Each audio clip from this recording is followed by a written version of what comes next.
This episode of the Police One podcast is sponsored by Officer Store. Learn more about getting the gear you need at prices you can afford by visiting officerstore.com.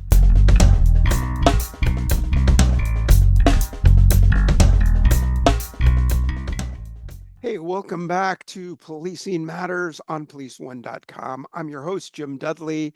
Well, policing is already a tough job. Moving up the ranks can be a challenge as well. Friendships along the way, maintaining those, and maybe losing some along the way because of our other duties and responsibilities. Well, it may be even tougher on women in policing. Well, my guest today is Sasha Larkin, and she is the retired assistant sheriff and leader in modern law enforcement in the Las Vegas Metropolitan Police Department. Well, welcome to Policing Matters, Sasha Larkin. Thank you so much. I'm really happy to be here, Jim. Thanks for having me. Sure. So, how's retirement going so far? Listen, I knew that I was not ever going to take a big break. It's really hard, and people always tell you when you're on the job that if you downshift from sixth gear to zero gear, it's challenging. And so I retired at the end of May this year, 2024, and then I started a new job at the beginning of July. So I think I had a total of 30 days at my house to unpack, repack, and switch over. But I do think that was the best choice for me because I love being in the mission. I love the mission. I love the people, and I love feeling like I get up every day and make a difference. Yeah. So, what do you notice more? For me, when I retired, um, it felt like I always had a BlackBerry or a phone in my left hand. It always Yeah. felt like I was listening to the radio. Even, as an administrator at a desk, I was always in uniform, always had the radio on my desk. And for a few weeks, I was like always looking over my shoulder, like, where's the radio or when's somebody going to call? What was that like for you? It's so funny that you bring that up because I had the phantom phone call sleep because especially as we ascended through the ranks, being on our phones 24/7 was just part of the job. We knew it going into it. And I think that for probably 12 or 15 years, my phone rang 5 out of 7 nights, not just one time, but numerous times, depending on the rank or the assignment I had. And so you get used to that broken sleep. But I'll tell you, it was interesting. About a year ago, we brought in a doctor that did a whole session for our executive staff on sleep. And one of the things she said was broken sleep or lack of sleep, less than 6 hours a night, is one of the leading causes of Alzheimer's. And it just really hit me like a ton of bricks. I thought, I'm doing everything wrong, right? I get up every day at 4:30 in the morning. I go to the gym religiously. I feel like I'm pretty disciplined on my diet. I do all the things, right? Yoga and spirituality and everything I'm supposed to do, but I'm not sleeping. My sleep is on a scale of 1 to 10, it was a -2. And I thought that this can't be good. And so one of the reasons and one of the things that really kind of led me down the path of thinking maybe it's time to transition after 25 and a half years. Maybe it was time to look at something else was the fact that I wasn't sleeping. And even when I was sleeping, it wasn't quality sleep. And so after retirement, I think it took a solid 3 months before I slept through the night. And I kept waking up thinking, I missed a phone call, or why did my phone ring? Is the ringer off? What happened? And it really took me a while to deprogram myself. And even now, I have to take a solid 45 minutes to prepare myself for sleep, right? May it be hot tea or doing some yoga stretches or reading and making sure that I'm really preparing for that rest. Yeah, for sure. Now, thanks a lot, by the way, for adding to my list of things to worry about just as I start to fall asleep. Right? I know. Dementia, yeah, that's next. Yeah, same. I remember a deputy chief friend of mine that we were before we went to that last 3 p.m. command staff meeting of the day. We ran across the street and grabbed a cup of coffee Coffee. and came back, or else your eyes are fluttering in a meeting, or you sit in any darkened environment. You go to a movie, forget it. Who died at the end? What was that about? True.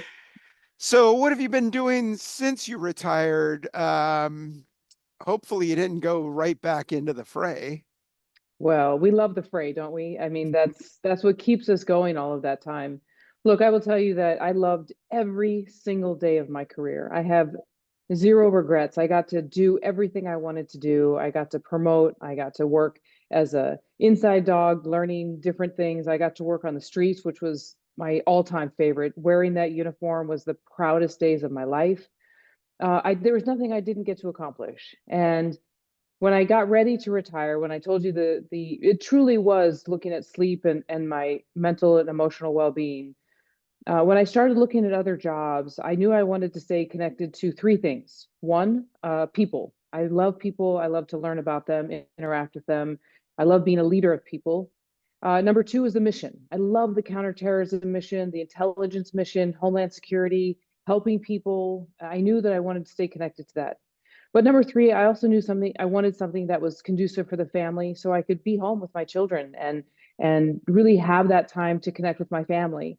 And I knew that that was going to be a tricky combination to find.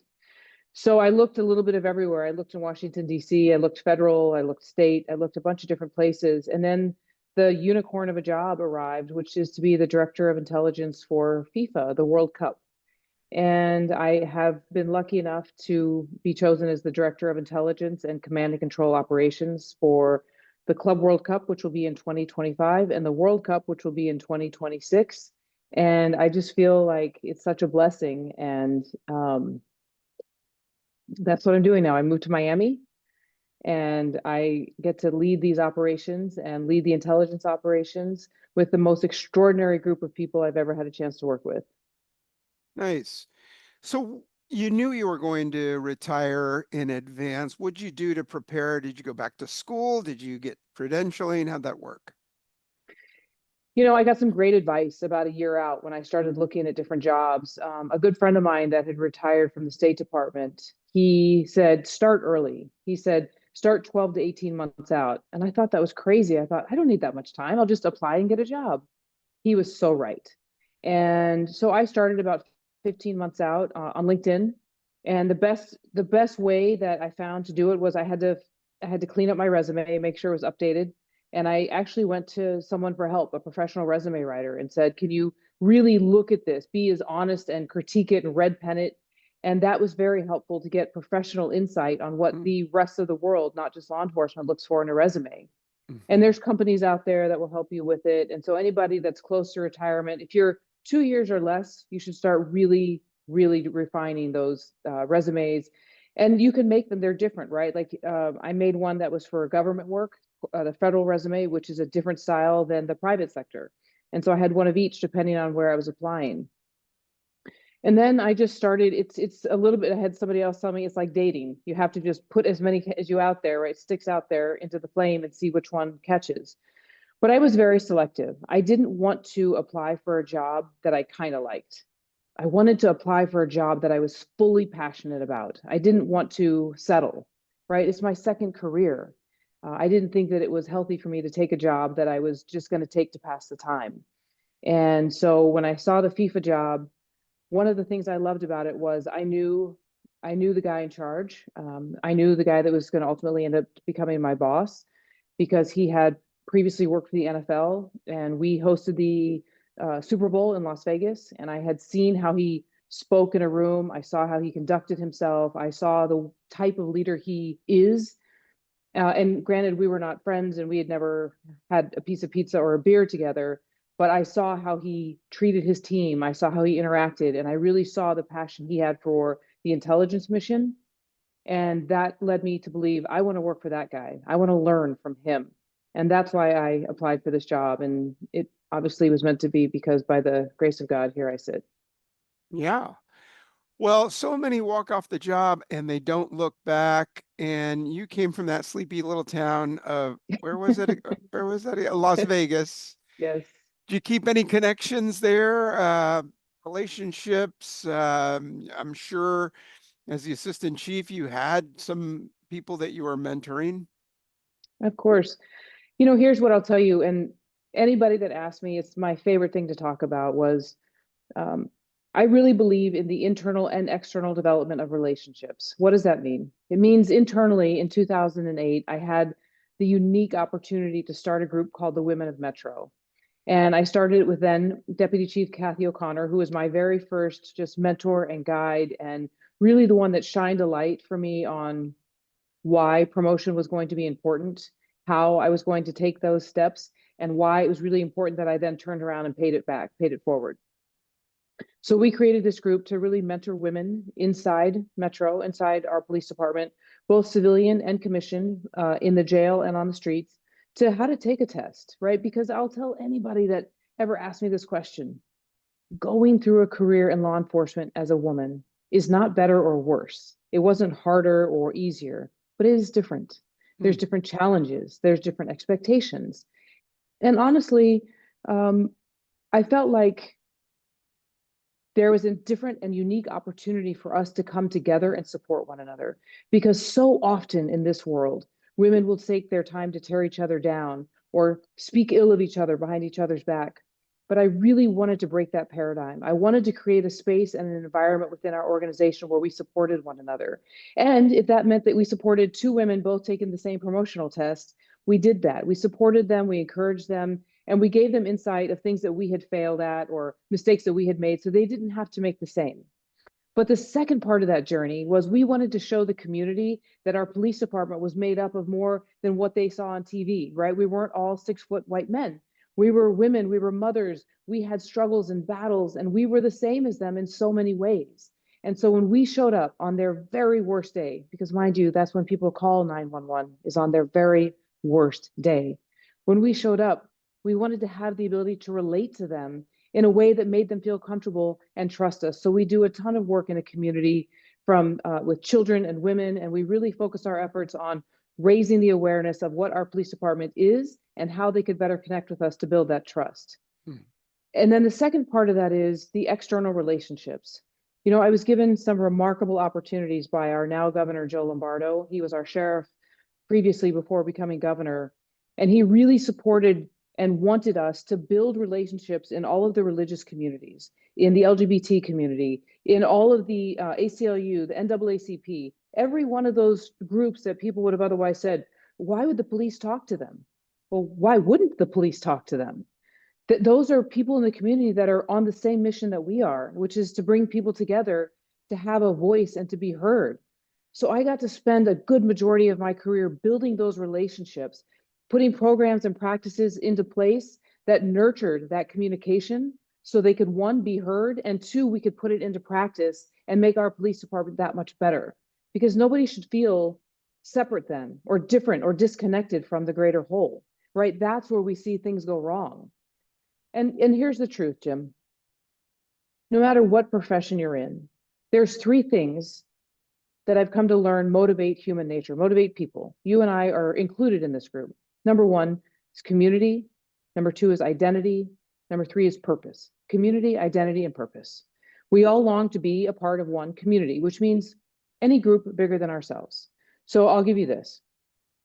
Let's say you take a group of people. Let's say the age of 14 to 24. And you're going to take police officers, firefighters, the military, gangs, any kind of street gang, and terrorists. I'll use that term lightly. And maybe even people involved in human trafficking. Let's take six different groups. We are all in a race to recruit from that same group of people because we want them to join our community.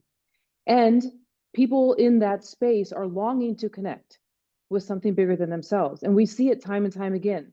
That's why police departments, fire departments, the military, they recruit and they start ROTC programs. You know, they start the Explorer programs because we know if we reach people at a young age, we reach them and give them something to connect to, it gives them that sense of connectedness, right? But if we miss them and a gang member comes along and says, come on, come hang with us, that's still a feeling of connection, even though it might not seem to us as the right choice. If they have working parents or they have nowhere else to be, that connection still offers the same value. Number two is identity, the I am, right? The day I became a police officer and put my shiny gold star on, I am a police officer. I am, right? It gives me identity. And the last thing is purpose, right? We all want purpose to drive for. And I'll close my point with this. It's true at any age, not just the younger demographic. My mom is in her early 80s and the most amazing human I've ever known. But I will tell you that those three things I truly believe are what's keeping her not just alive, but thriving. She runs an urgent care clinic. She ballroom dances competitively 6 days a week and has purpose, right? From her grandchildren and me, but purpose to help these people in the hospital, purpose to win her competitions. And the second we give up on those, the second we retire and sit in our rocking chair and we lose those three things, that's why we see officer suicides skyrocket after retirement. We see cancers and divorces and deaths because we lose all three of those things in an instant. Mm. So that's why it's the long way of answering your question of saying, after retirement, what I didn't lose is community, identity, or purpose. Did I keep relationships in Las Vegas? Yes. I keep mentoring those young women that I know are going to continue to do great things. My very best friend, my lifelong best friend, her name is Michelle. She's still a captain in Las Vegas. We talk every single day, 2 or 3 times a day. Our children are best friends. They talk every day because it gives us that connection, even thousands, hundreds of miles away, to understand that we're both still working for the greater purpose. And she now leads the Women of Metro. She now has taken over these relationships because that's what it's about, right? The day I knew I was going to leave, I had prepared somebody to step into my place. And that's my job as a leader. And she is doing the same now, as she will pass the torch in the next few years. And that is the greatest sense of accomplishment or feeling that I could have ever retired with, is knowing that she and all of our folks that she works with will continue to bring that legacy of connection forward. Yeah, nice. So yeah, I love the analogy. It's almost like running a race and handing that baton, except you hand the baton and you sort of jog alongside him for a while. You do. Yeah, But I that's the want fun to, part, right? that's the fun part. Yeah, it's almost as if, well, you don't have to run anymore, but you can. And so I think, the people that I'm still engaged with, 10 years after leaving San Francisco PD, that I think the people who are really having the most fulfillment are doing something, right? And you don't have to join another law enforcement agency. You can be a greeter at a hardware store or, That's right. a landscaper or whatever, as long as you maintain those, those goals and those relationships. And I like to throw in there to be a lifelong learner, right? To keep accumulating knowledge and to be educated by other people. Uh, Absolutely. yeah, so you talk about a lot of successes. I want to ask you about some challenges, but first, I want to take a moment and thank our sponsor. Officer Store, equipping protectors with passion. That's how we operate, and it's how we live. We understand that having the right gear can mean the difference between life and death. Our goal is to get you the gear you need, when you need it, at prices you can afford. Visit us at officerstore.com. And we're back, and I'm speaking with retired Assistant Sheriff from Las Vegas, Sheriff Sasha Larkin. Well, you talk about your successes. I want to ask you a little bit about management challenges. Over the past 5 years in general in law enforcement, we've seen the negativity of 2020 of having to be the enforcers of all these, dumb COVID rules. And then the George Floyd hit, and then the, politic politicizing, the attack on qualified immunity and some of these other things.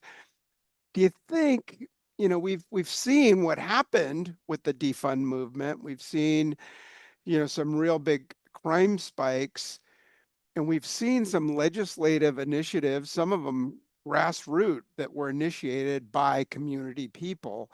Do you see public perception and support changing over the last couple of years?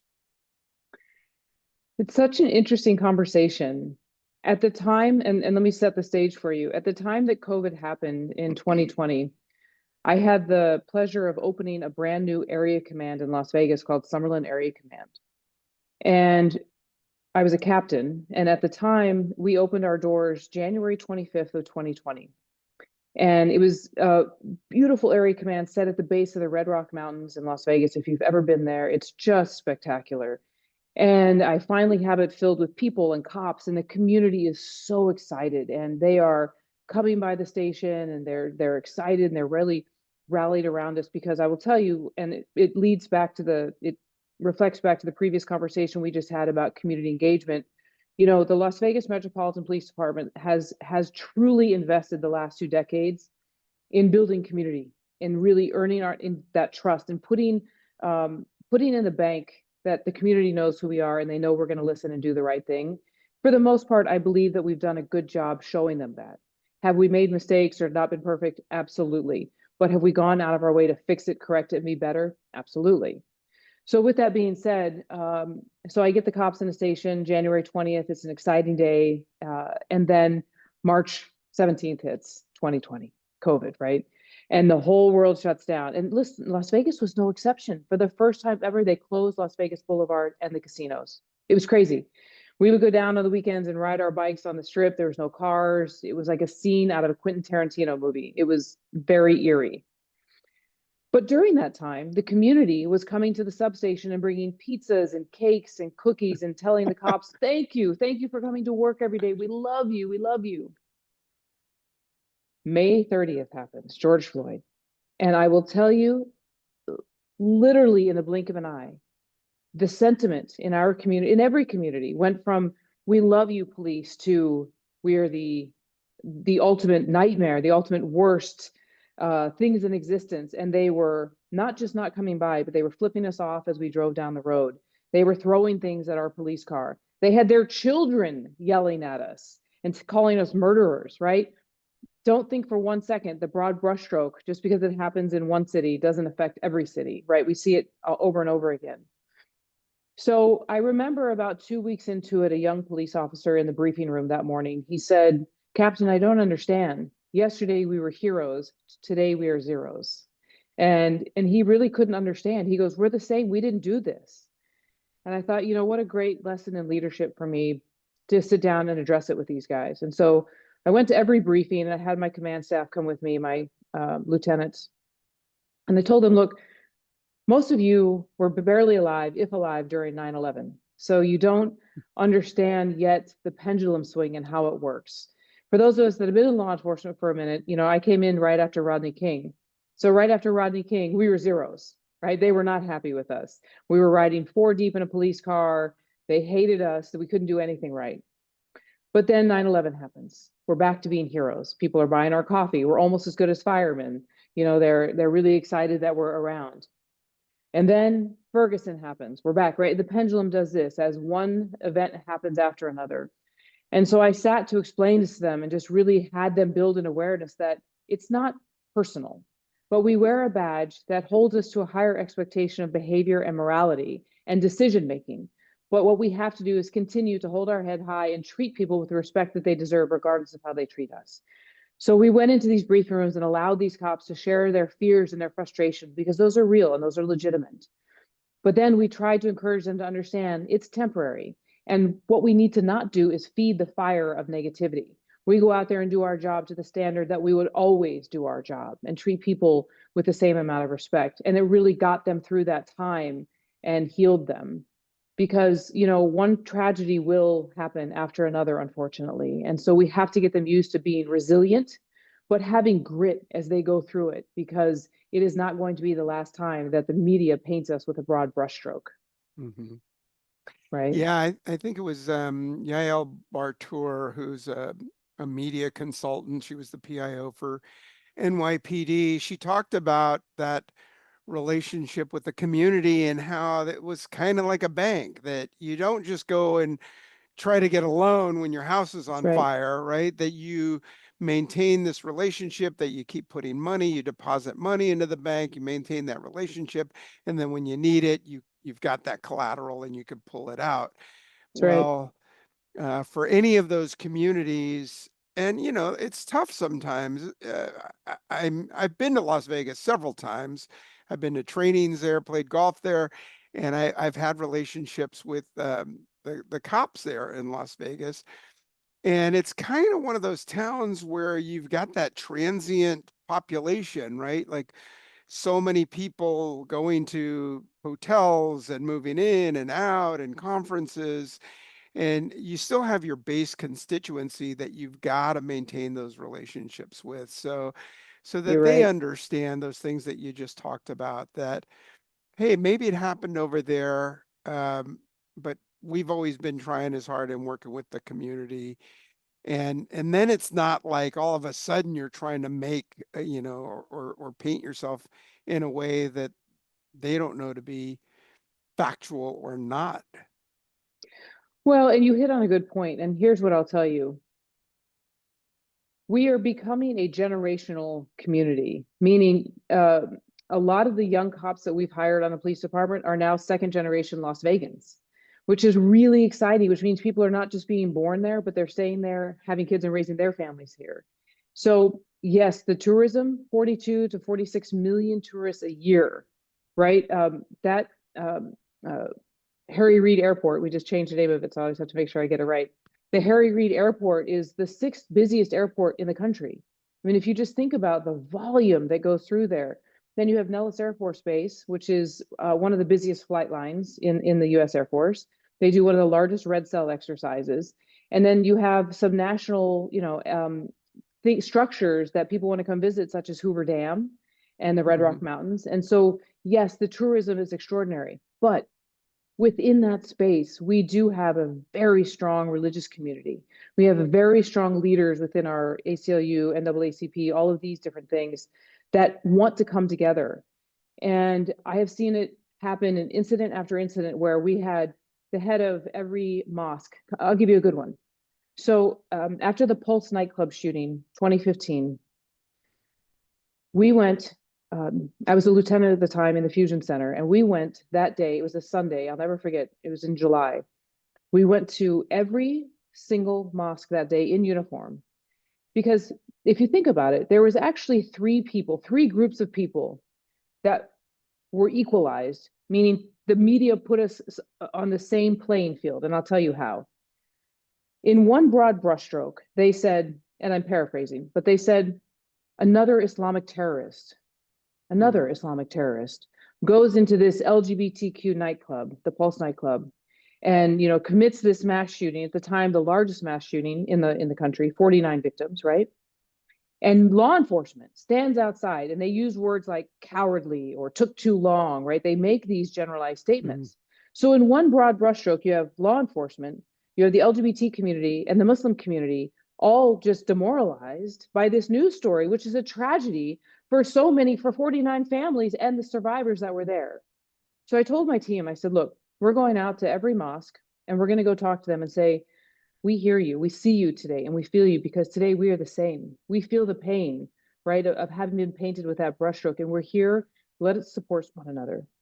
And then we went to every LGBTQ bar, restaurant, and nightclub within our city. And I said, you know what? I'm sorry that we haven't been here on a regular basis before today. Shame on us. We have not taken the time or made the effort to build a relationship in this community. And not for any reason out of spite or fear. We just hadn't taken the time to do it. Shame on us. And we went in hat in hand and built those relationships and hugged them. And I can't even tell you the reception we got was tears and people were so grateful to be seen and heard that day. But that is the value of community. And from that day forward, let me tell you something. Those three communities to this day still support each other and show up when something bad happens in one of theirs. And the Jewish community, we have one of the strongest Jewish communities, I would argue, in the country, and federations that come together. And I'm so proud of them. From any tragedy that strikes them, they show up and support one another, regardless of the banner that is carried over it. Mhm.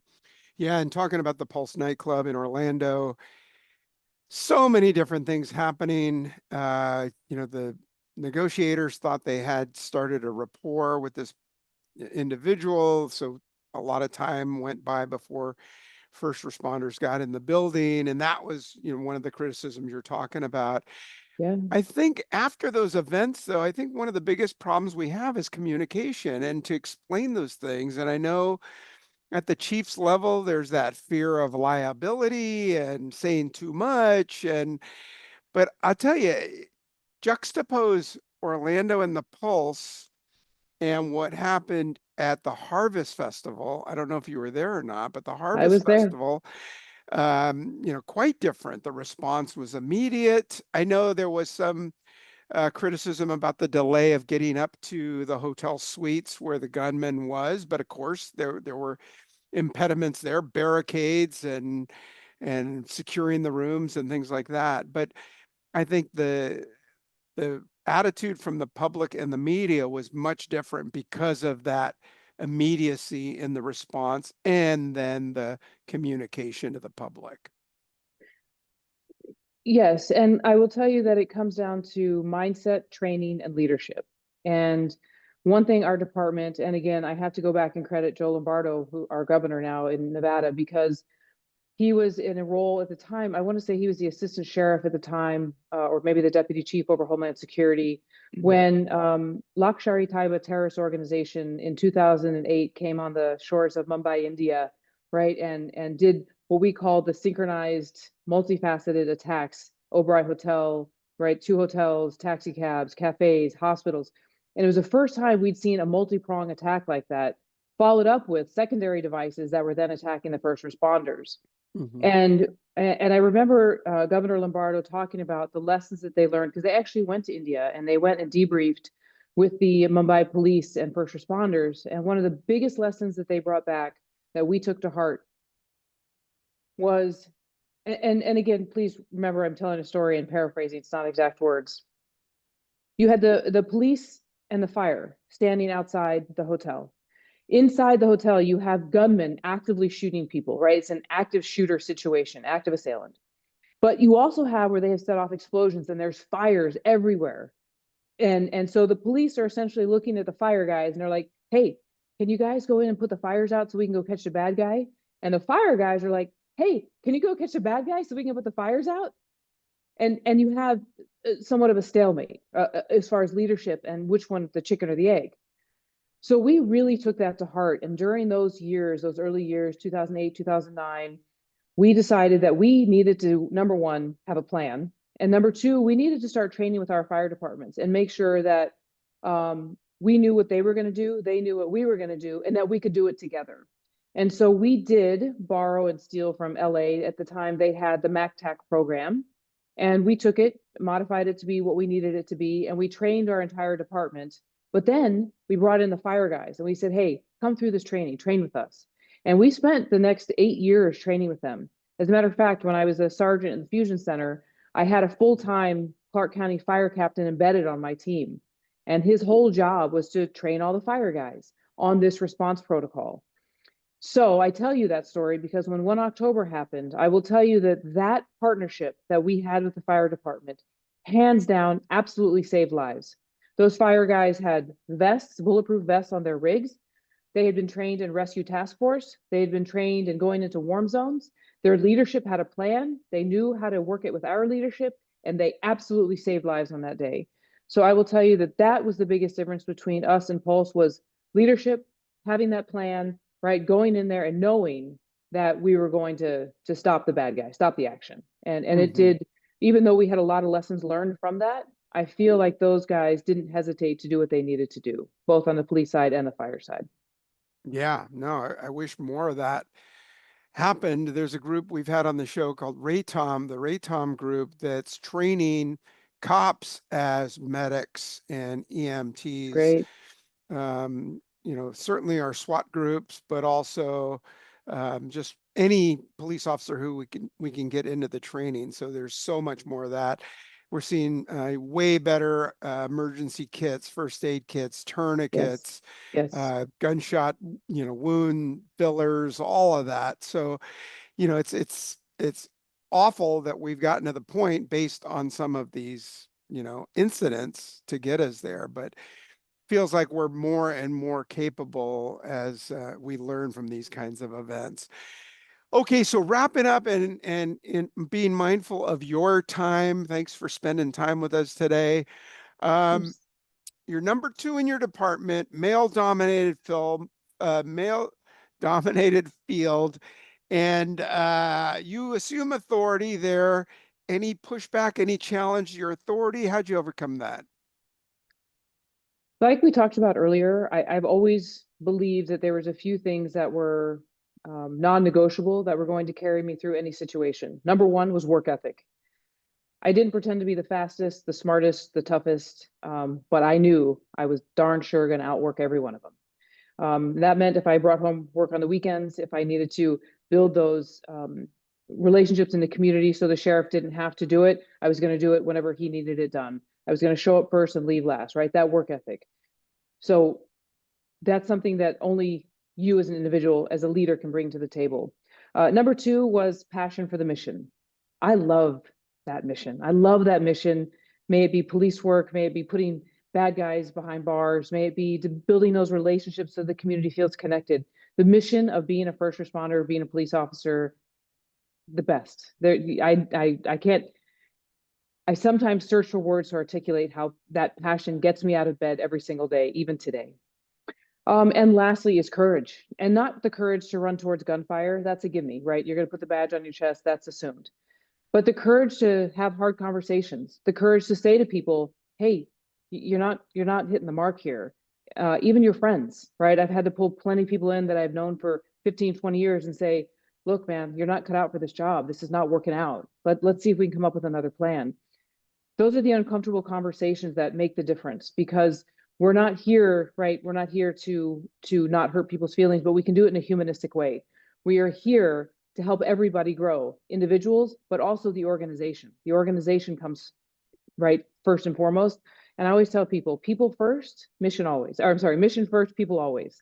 And I just think that that's important, because if you treat your people well, they will always carry the mission forward. And so even when, look, there was times people didn't like being told what to do by a female. There was times where you had guys that it made them uncomfortable. I'm sure all of those things happened, but I always treated people fairly. I always treated them right and with respect, and held them accountable when they needed to be held accountable, but also praised them when they did well. And I think that, again, our governor used to always say the two things that motivate people is recognition and achievement, right? Recognize their hard work and give them something to achieve. And we always say a hardworking cop is a happy cop, and a happy cop is a hardworking cop. And so those are the things that have really carried me through my career. And look, it's not hard to treat people right. It's just not. But it is the best part of doing our job, because those cops out there are smarter, I believe, than we were when we started. They know more about technology and all of the things that are going to take policing into the next century. Yeah, for sure. Well, good advice there. Hey, thanks again for your time. Retired Assistant Sheriff Sasha Larkin from Las Vegas. Yeah, what a great career you had, and look forward to talking with you again. Thanks for spending time with us today. Thanks for having me, Jim. Hey, to our listeners, hope you enjoyed today's show. If you have questions, drop me a line at policingmatters@policeone.com. Happy to answer your email. Give me some feedback. Let me know who you want to hear from, what you want to hear about.